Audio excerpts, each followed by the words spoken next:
بسم اللہ الرحمن الرحیم۔ السلام علیکم۔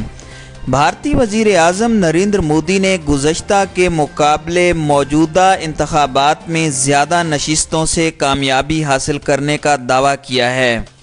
غیر ملکی خبر رساں ادارے رائٹرز کے مطابق سرکاری ٹی وی پر نریندر مودی نے 11 اپریل کے عام انتخابات میں واضح برتری کا دعویٰ کیا ہے۔ واضح رہے کہ آزاد تجزیہ کاروں کے مطابق ملک میں بے روزگاری کی شرح میں اضافے اور زراعت کی آمدنی میں غیر معمولی کمی کے باعث حکمران جماعت بھارتیہ جنتا پارٹی کو بدترین شکست ہو سکتی ہے۔ بھارت میں 7 مراحل پر مشتمل عام انتخابات 11 اپریل سے شروع ہو کر 19 مئی کو اختتام پذیر ہوں گے، جس میں تقریباً 90 کروڑ شہری استصواب رائے کا حق استعمال کریں گے۔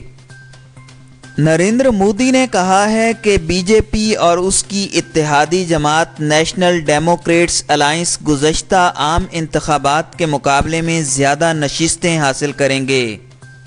خیال رہے کہ اقتصادی بدحالی کے باعث کانگریس کو 2014 کے انتخابات میں بی جے پی سے بدترین شکست کا سامنا ہوا تھا۔ اس حوالے سے بتایا گیا ہے کہ مودی کے دور حکومت میں معیشت مضبوط ہوئی لیکن غیر متوازن رہی، جس کے باعث آبادی کا بڑا حصہ بی جے پی سے ناخوش ہے۔ نریندر مودی کی جانب سے خطاب کے بعد اپوزیشن جماعت نے الزام عائد کیا کہ سیاسی سکور بنانے کے لیے مودی سرکار نیشنل سیکیورٹی کو استعمال کر رہی ہے۔ مودی نے اپنے انٹرویو میں کہا ہے کہ جب تک دنیا تسلیم نہ کرے کہ پاکستان نے دہشت گردوں کے خلاف ایکشن لیا، اس وقت تک وہ اسلام آباد سے مذاکرات کے خواہاں نہیں ہیں۔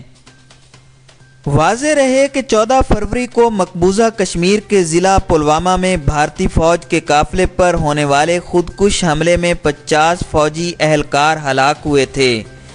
بھارتی حکومت اور میڈیا نے بغیر کسی تحقیق کے اس حملے کا ملبہ پاکستان پر ڈال دیا تھا، جس کے بعد دونوں ممالک کے درمیان کشیدگی میں اضافہ ہو گیا تھا۔